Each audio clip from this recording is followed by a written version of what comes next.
Cell looked at the androids who surrounded him, especially the set of twins, sensing something he had long forgotten, a possibility he thought impossible. But 16 grabbed onto the beast before he could get any closer, fingers digging into and cracking Cell's carapace. Rangers, initiate Protocol Hellfire. 16 Mach 2 detached his forearms, fists rocketing Cell into the earth and pinning him down, while all 5 androids flew up and began firing blasts that conglomerated into one giant sphere, which finally popped when 16 added his own power to it. The smoke cleared to reveal a massive crater glowing red beneath Cell, who was panting and doing his best to regenerate. However, this was good, as it confirmed that they could injure the bug, which meant they could unalive it. 16 prepared the Rangers for Protocol Scorched Earth. Miles away, Frieza watched as his father was rolled up into some bubblegum monster's body and used as a punching bag. The creature seemed giddy, as if this were just some game to him, though King Cold would beg to differ. The Emperor didn't mind though, as his cybernetics had been damaged in their day-long battle, and so his father made the perfect distraction while he prepared for another skirmish. Papaya, send out those spare parts. And how long until your team finishes Project Zeus? I'm running out of time. The cyborg could feel that, even with his improved stamina, this fight would be over soon. Lord Frieza, that weaponry is unstable. Without further testing, we won't know for sure what it's capable of. Is your team done constructing those parts or not, Papaya? They're done being constructed, but like I said, I don't care about that. I am the great Lord Frieza, and I will not lose to this rotund child. Prepare those parts and let me know when they're ready. Frieza grimaced as Cold was thrown towards him, the once great king battered and unable to continue. Luckily, Frieza's backup parts had arrived, his damaged arm and legs detaching to allow the fresh synthetic limbs to replace them. Allow me to show you just what our wicked bloodline is capable of. Frieza stepped over his father, aiming a finger at Buu and firing off several death beams. Boo, not fat! Stop being mean! The genie turned red, redirecting the beams away and charging right at the Emperor. Frieza was hardly able to keep up, his robotic limbs pushed to their limits, with his arm even breaking off when attempting to block a punch. The genie kept wailing on his opponent though, even when Frieza was left on his knees and could no longer fight, he continued beating on him. But the Emperor could endure this, he had to, in order to see Cell finally put in his place. A few minutes of constant combat went by when Papaya told the Emperor that his new parts were on their way. This allowed the cyborg to bring out his ace in the hole. He'd noticed that when the armored squadron engaged Buu, he turned them into candy and ate them. Perhaps their power made such sweets taste even better. In which case... Hey Buu, I know I've been a bad person. To atone for my sins, why don't you turn my father into candy and eat him? Will you stop hitting me then? Having to bargain, practically beg, made Frieza cringe, but it was to win. And win he would. Buu took a second to think on this. He really didn't like the space lizard, but he could always use more strong friends, so why not? Fine! Buu, turn him into candy and forgive you! The genie began to happily waddle over towards Cold, who started to back up. His broken body and the fact that he was up against a wall only hastened the king's fate. He begged, trying to make a deal with Buu, offering him his own spaceship, then his own kingdom, and finally his own planet. But none of that interested the genie. Finally, Cole looked over towards his son, eyes wide with fear, though his son's smile and swaying tail said it all. This was payback. Cold cursed his son as the candy beam hit, turning him into a giant blueberry milkshake that Buu eagerly slurped down. This gave the genie a brain freeze, his mood only worsened by the fact that his milkshake was nothing but tart. However, this allowed Frieza to detach his synthetic parts as a large black suit flew in and grafted itself to his form.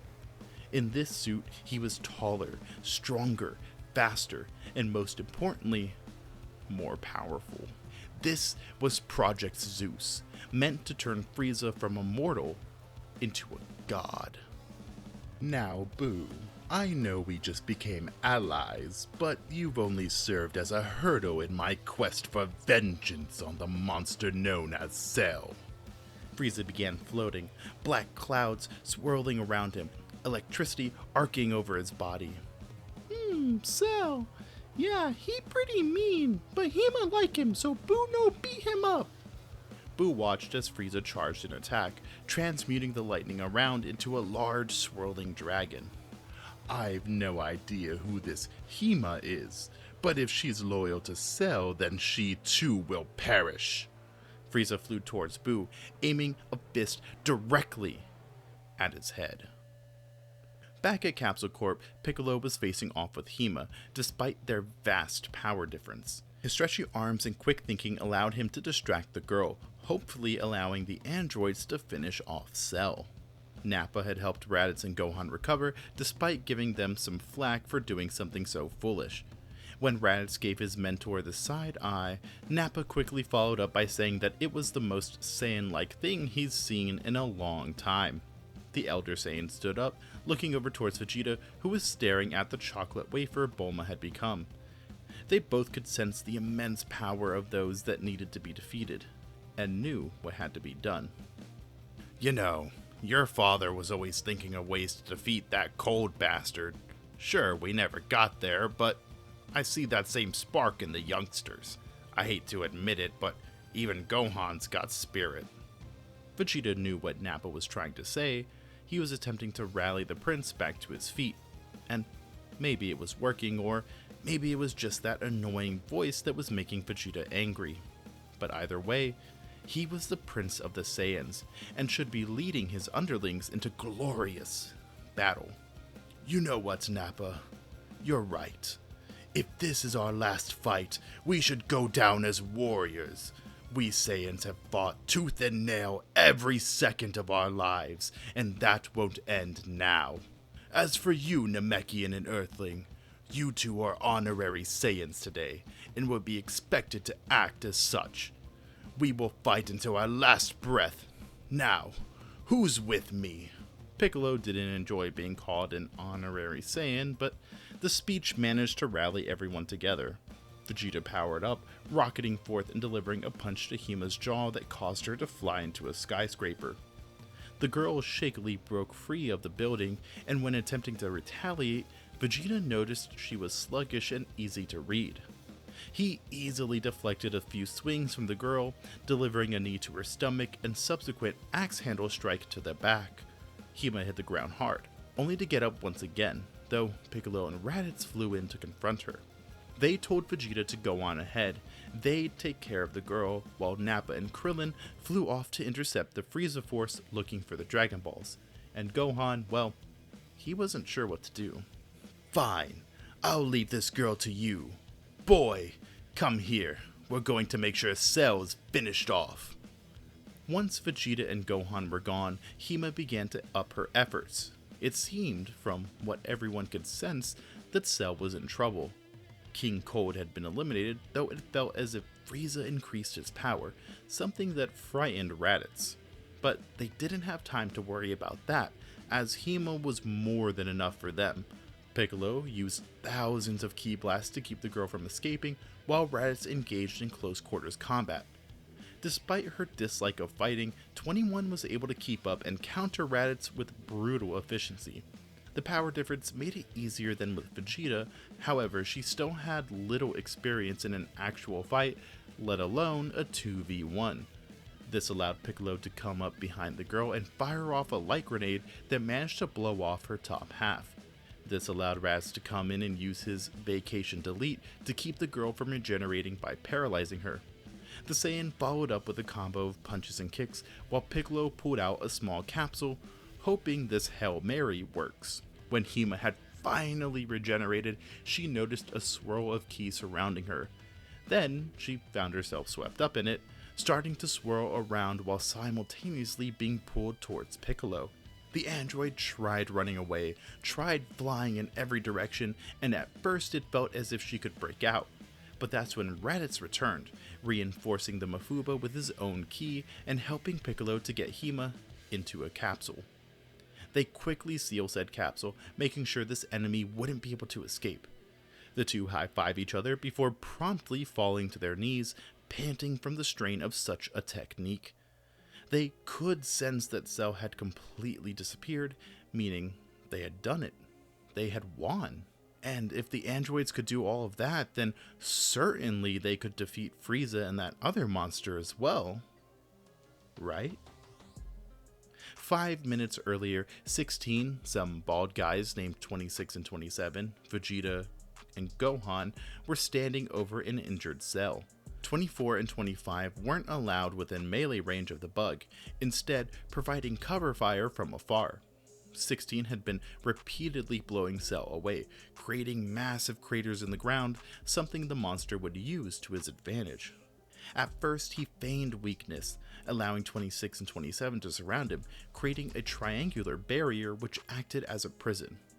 The Saiyans watched from afar, with Qui, 24 and 25, putting their hands on the barrier, funneling energy into it.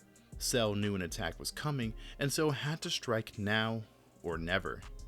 He raised a finger into the air, several beams rising up from nearby craters and flying right at the 6 droids. Qui was able to react and absorb the energy, 26 and 27 dodged, 16 tanked the attack, while the twins were hit and forced to retreat. But then another attack came out of the ground, flying right up to 16's face and detonating, causing a massive explosion that sent him reeling back. With most of the droids distracted, Cell unleashed a Ki, forcing the barrier to break before lunging towards the twins. Qui intercepted, grabbing Cell's shoulder and absorbing his ki, but the bug stabbed him in the chest, something that stopped the catfish in his tracks. By this point, 24 and 25 were flying away, with Cell pursuing, his ravenous appetite allowing him to move faster than normal. 26 and 27 tried getting in the way, but a blast sent them spiraling towards the earth. Vegeta was up next to bat, attempting to attack the monster from its blind spot, but Cell, almost instinctively, dodged the attack. As Vegeta passed over his opponent, he realized that he had been baited into this position. He looked forward, seeing the monster's needle-like tail only inches away. The prince crashed into the ground, having failed the same as everyone else, and seemingly unable to continue. All that was left was 24, 25, and Gohan, but the boy was frozen in fear. You know, I've been waiting nearly 2 decades for you to be created. I suppose Gero is still out there somewhere. I'll have to thank him once I've attained perfection. Cell took a step closer to who he knew as 17. He tried fighting back, but he couldn't match the monster's might. 25 fired off ki blasts in order to stop her brother's absorption, but a savage headbutt and blast to the stomach took her out of the fight. Cell reveled in his victory, until a Destructo Disc cut off his tail, causing 17 to fall to the ground and escape. The monster looked over to see Gohan panting, but when he went to take the boy out, a pair of giant green arms wrapped around him. 24, 25, you two grab the others and retreat. I am activating my bomb. Qui will be put in charge once he comes to. 16 began to glow, not affording them the chance to stop this, although 25 still tried. But 24 knew it was too late and dragged his sister towards the others, following 16's final order. Gohan tried to help Vegeta up, but the prince was too stubborn to accept it, choosing to move on his own. They got out of the massive explosion's range, watching as a pillar of light shot directly up into the sky. Despite seeing more explosions than they could count, to some degree, the fighters there thought it was beautiful, 26, a tall, skinny, bald man explained that Gero did his best to create a bomb that wouldn't devastate the landscape, something only to be used as a last resort. The group all sighed in relief as Cell's power disappeared and the blast faded away, dust falling back to the earth, leaving a complete silence to fall over the land. A silence that was only broken when the ground was disturbed, shifting about before a green hand broke through and grasped at the dirt. Crawling from the earth as if clawing his way back straight from hell, Cell appeared, his eyes set directly on 24 and 25. But that's where we'll be leaving things off for right now. If you enjoyed the video, maybe you'd like some of the other content on my channel, but even if you don't check that out, thank you for getting this far into the video. You guys have a good day or night wherever you are. That's it for now. Bye-bye.